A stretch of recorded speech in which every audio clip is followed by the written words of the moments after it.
கையில சுத்தணும், கையில அப்படியே அந்த டைம்ல சுத்தணும். புரியுதா? எப்படி அப்படியெல்லாம் பிடிக்க கூடாது. பிடிச்சா எப்படி வரும்?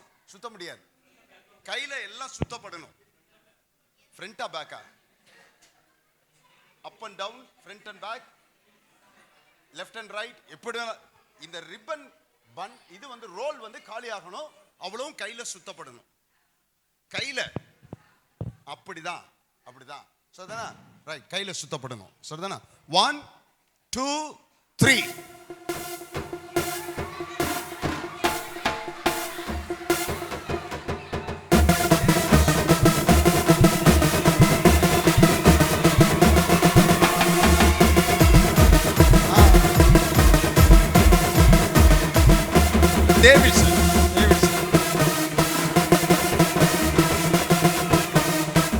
டேவிட்சன் கரங்களை தட்டி